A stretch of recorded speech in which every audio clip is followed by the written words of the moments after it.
Hello' student, আজিৰ ভিডিঅ'ত মই তোমালোকক তৃতীয় শ্ৰেণীৰ অংকুৰণ কিতাপৰ 6 নম্বৰ পাঠ ময়ূৰ পক্ষীৰ জন্ম কাহিনী এই পাঠটো ভালদৰে পঢ়াই দিম আৰু ইয়াৰ প্ৰশ্ন উত্তৰবিলাকো কৰাই দিম। তোমালোকে যদি মোৰ চেনেলটো ছাবস্ক্ৰাইব কৰা নাই তেনেহ'লে ছাবস্ক্ৰাইব এটা কৰি ল'বা দেই, এতিয়াই কৰি দিয়া ছাবস্ক্ৰাইব আৰু লাইকৰ বটনটো ক্লিক কৰি দিবা, ঠিক আছে। চ' আহা তেনেহ'লে এই পাঠটো পঢ়োঁ। তোমালোকে মোৰ লগে লগে পঢ়ি যাবা দেই। 6 নম্বৰ পাঠ ময়ূৰ পক্ষীৰ জন্ম কাহিনী।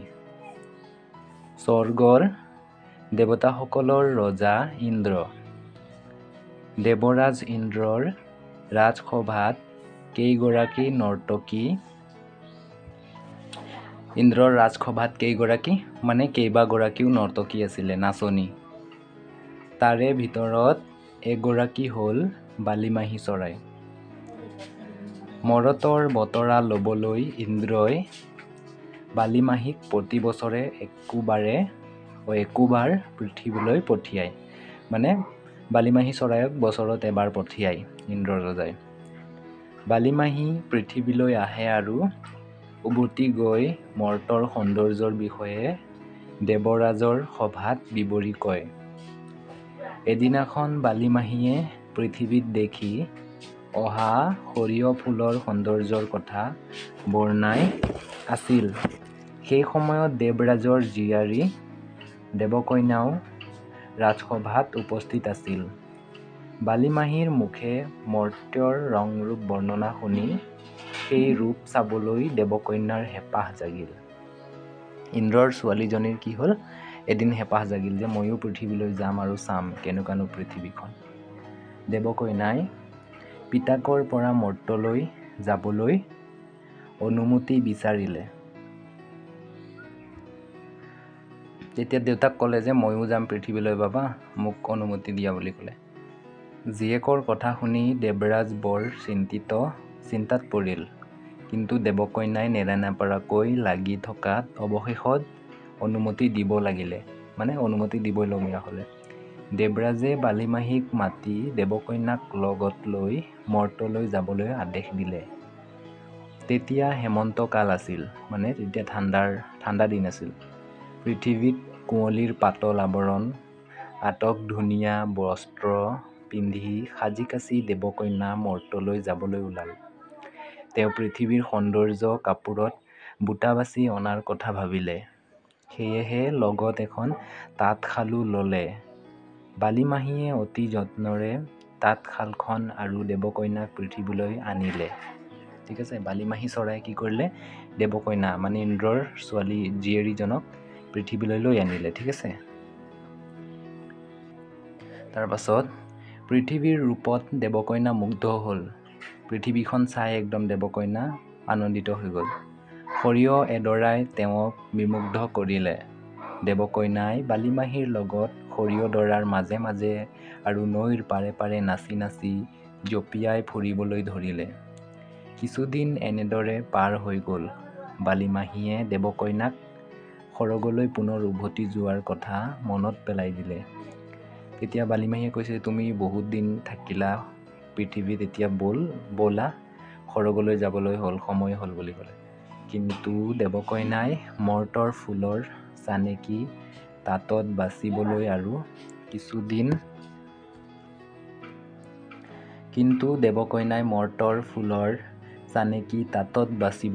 আৰু কিছুদিন থাকিবলৈ মন কৰিলে।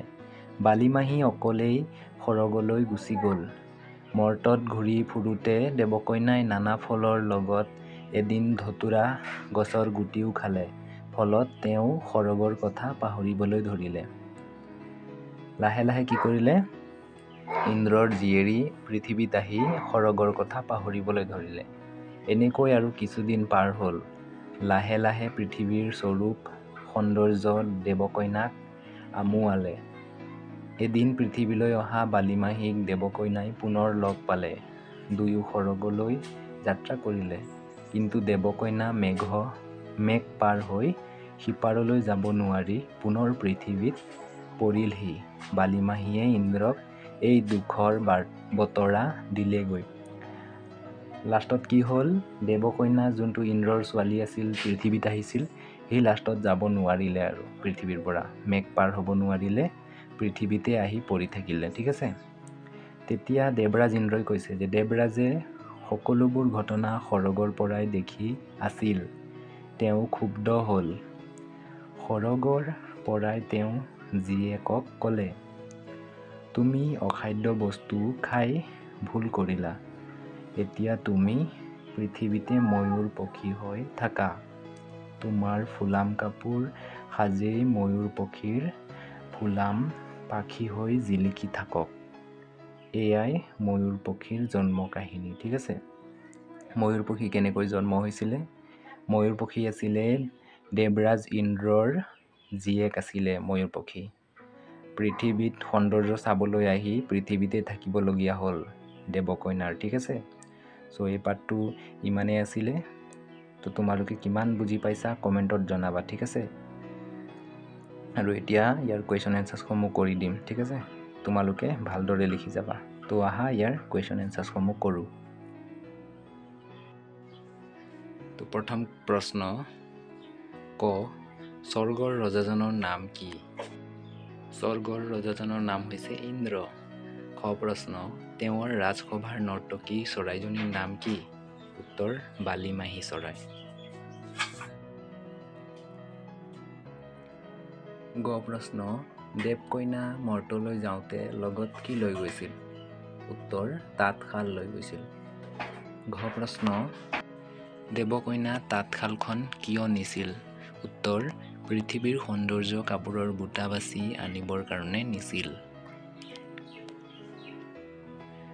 এতিয়া দ্বিতীয় পেজৰ প্ৰশ্নৰ এনচাৰ এতিয়া লিখাই দিম। ঠিক আছে। ক প্ৰশ্ন, দেৱকন্যাই কি দেখি বিমুগ্ধ হৈছিল? উত্তৰ সৰিয়হ ফুল দেখি বিমুগ্ধ হৈছিল। খ প্ৰশ্ন, তেওঁ প্ৰথম কিছুদিন তাত কেনেদৰে কটায়? উত্তৰ তেওঁ প্ৰথম কিছুদিন নৈৰ পাৰে পাৰে নাচি নাচি জঁপিয়াই ফুৰি দিন কটাইছিল। মানে দেৱকন্যা যেতিয়া পৃথিৱীলৈ আহিছিল তেতিয়া কি দেৱকন্যাই সৰিয়হ ফুল চাই বিমুগ্ধ হৈ গৈছিল আৰু পৃথিৱীতে কিছুমান দিন থাকিলেহি। পাছত সি ঘৰ যাব নোৱাৰিলে, এই পৃথিৱীতে থাকিবলগীয়া হ'ল ময়ূৰ চৰাই হৈ। ঠিক আছে। গ প্ৰশ্ন, দেৱকন্যাই পুনৰ স্বৰ্গলৈ ঘূৰি যাবলৈ কিয় মন মেলিলে? উত্তৰ লাহে লাহে পৃথিৱীৰ ৰূপ সৌন্দৰ্য দেৱকন্যাক আমোৱালে, সেইকাৰণে দেৱকন্যাই পুনৰ স্বৰ্গলৈ ঘূৰি যাবলৈ মন মেলিলে। ঘ প্ৰশ্ন, তেওঁ স্বৰ্গলৈ যাব খোজোতে কি হৈছিল? উত্তৰ তাই মেঘ পাৰ হৈ যাব পৰা নাছিল। সি যেতিয়া ঘৰ যাব বিচাৰিছিলে তেতিয়া যাব পৰা নাছিলে। ঠিক আছে। উংগ প্ৰশ্ন, দেৱকন্যাই স্বৰ্গলৈ ঘূৰি যাব নোৱাৰাত দেৱৰাজে জীয়েকক কি বুলি কৈছিল? উত্তৰ তুমি অখাদ্য বস্তু খাই ভুল কৰিলা। এতিয়া তুমি পৃথিৱীতে ময়ূৰ পক্ষী হৈ থাকা বুলি দেৱৰাজে জীয়েকক কৈছিল।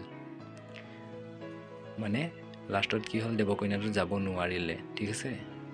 চ' ইয়াৰ প্ৰশ্ন উত্তৰবিলাক মই লিখাই দিলোঁ এই পাৰ্টটোৰ। আৰু বাকী যিবিলাক থাকিলে তোমালোকে এইবিলাক সহজ আছে, মা দেউতাৰ পৰা বা ছাৰৰ পৰা শিকি ল'ব পাৰিবা। ঠিক আছে। চ' থেংক ইউ ফৰ ৱাচিং। Thank you. বাই।